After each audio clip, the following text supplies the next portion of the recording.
حضرت ابراہیم علیہ السلام کی وفات کب اور کیسے ہوئی؟ بسم اللہ الرحمن الرحیم۔ منقول ہے کہ حضرت ابراہیم علیہ السلام نے ایک دفعہ ایک فرشتے سے ملاقات کی۔ اس سے دریافت کیا کہ تم کون ہو؟ اس نے کہا کہ میں ملک الموت ہوں۔ آپ نے پوچھا کیا ایسا ہو سکتا ہے کہ تم اپنی وہ صورت مجھے دکھاؤ جس سے تم مومنوں کی روح قبض کرتے ہو؟ کہا اچھا میری جانب سے ذرا منہ پھیر لیجئے۔ حضرت ابراہیم علیہ السلام نے منہ پھیر لیا۔ پھر جب نظر کی تو دیکھا کہ ایک خوبصورت اور خوش لباس حسین نوجوان ہے جس کے بدن سے خوشبو آ رہی ہے۔ آپ نے فرمایا کہ اگر مومن تم کو بغیر حسن و جمال کے نہ دیکھے تو اس کے لیے یہی بہتر ہے۔ پھر کہا کہ کیا ممکن ہے کہ تم مجھے اپنی وہ صورت دکھاؤ جس سے تم فاجروں کی روح قبض کرتے ہو؟ ملک الموت نے کہا کہ آپ اس کو دیکھنے کی طاقت نہیں رکھتے۔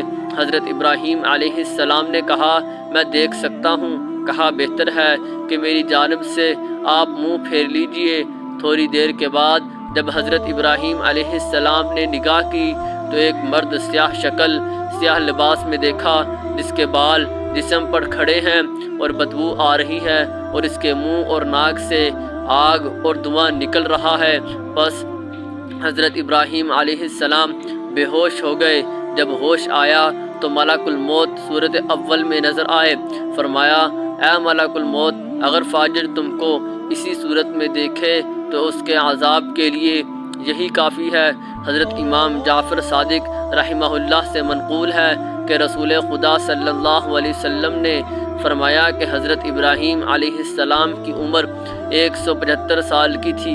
معتبر حدیث میں منقول ہے کہ حضرت سارہ نے حضرت ابراہیم علیہ السلام سے کہا کہ اے ابراہیم آپ ضعیف ہو گئے ہیں، خدا اسے دعا کیجئے کہ ایک فرزند عطا فرمائے جس سے ہماری آنکھیں روشن ہو، کیونکہ خدا نے آپ کو اپنا خلیل قرار دیا ہے، اگر چاہے گا تو وہ آپ کو دعا مستجاب کرے گا۔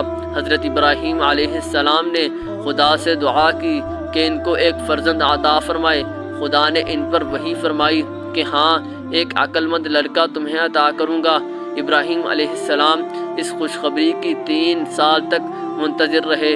پھر خدا کی طرف سے وہ موقع آیا کہ جب حضرت سارہ نے کہا کہ اے ابراہیم علیہ السلام آپ ضعیف ہو گئے ہیں اور آپ موت کے قریب ہونے کو ہیں، آپ ایسا کریں کہ خدا آپ کی موت میں تاخیر کرے اور عمر دراز کرے تاکہ آپ میرے ساتھ لمبی زندگی گزاریں تو زیادہ بہتر ہو۔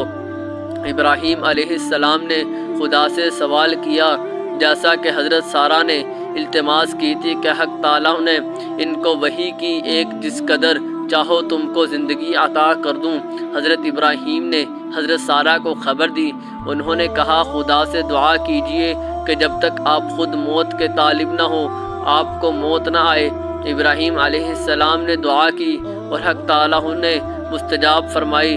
جب حضرت ابراہیم علیہ السلام نے دعا کی مقبولیت کی خبر حضرت سارہ سے بیان کی تو حضرت سارہ نے کہا خدا کا شکر کیجئے اور کھانا پکوائیے اور فقیروں اور اہل حاجت کو تقسیم کیجئے۔ ابراہیم علیہ السلام نے دعوت عام کی۔ جب لوگ حاضر ہوئے تو ان میں ایک کمزور نابینا بوڑھا شخص بھی تھا جس کے ساتھ اس کو سہارا دینے کے لیے ایک شخص بھی تھا۔ وہ دسترخوان پر بیٹھا، جب وہ لقمہ اٹھا کر منہ میں لے جانا چاہتا تو اس کا ہاتھ ہل جاتا اور لقمہ دائیں سے بائیں ہو جاتا تھا، یہاں تک کہ ایک مرتبہ لقمہ اس کی پیشانی پر جا لگا۔ اس کے ساتھی نے اس کا ہاتھ پکڑ کر اس کے منہ تک نوالا پہنچایا۔ پھر اس نابینا نے دوسرا نوالا لیا، اس کا ہاتھ کانپا اور لقمہ اس کی آنکھوں تک جا پہنچا۔ ابراہیم علیہ السلام کی نگاہ اس کی جانب تھی۔ آپ کو یہ حال دیکھ کر حیرت ہوئی اور اس کے ساتھی سے اس حال کا سبب دریافت کیا۔ اس نے کہا کہ آپ اس مرد کا جو حال ملاحظہ کر رہے ہیں یہ کمزوری اور بڑھاپے کے سبب سے ہے۔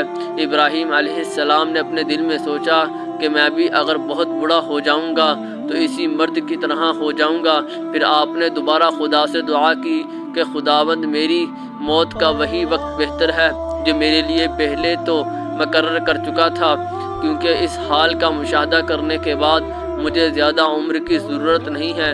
حدیث معتبر میں حضرت امیر المومنین علی رضی اللہ تعالیٰ عنہ سے منقول ہے کہ جب خدا نے چاہا کہ ابراہیم علیہ السلام کی روح قبض کرے تو ملک الموت کو ان کے پاس بھیجا، کہا السلام علیک یا ابراہیم، آپ نے سلام کا جواب دیا، فرمایا کیا تم اس لیے آئے ہو کہ اپنے اختیار سے مجھے آخرت کو لے چلو یا موت کی خبر لائے ہو؟ ملک الموت نے کہا کہ جی میں اسی لیے آیا ہوں اور آپ کو آپ کی خواہش سے خدا کی ملاقات اور عالم قدس کی جانب دعوت دیتا ہوں، لہذا قبول کیجئے۔ ابراہیم علیہ السلام نے فرمایا کبھی تم نے دیکھا ہے کہ دوست اپنے دوست کو مار ڈالے؟ ملک الموت واپس گئے اور کہا کہ خداوند کریم، تو نے سنا جو کچھ تیرے خلیل ابراہیم علیہ السلام نے کہا؟ پھر تعالیٰ نے ان کو وحی کی کہ ابراہیم علیہ السلام کے پاس جاؤ اور کہو کہ کبھی تم نے دیکھا ہے کہ کوئی دوست اپنے دوست کی ملاقات کو ناپسند کرے؟ دوست وہ ہے جو اپنے دوست کی ملاقات کا آرزو مند ہو۔ یہ سن کر حضرت ابراہیم علیہ السلام راضی ہو گئے، اور جب آپ علیہ السلام مناسک حج سے فارغ ہو کر شام کی جانب واپس گئے تو وہیں آپ کی روح مقدس عالم قدس کی جانب روانہ ہو گئی۔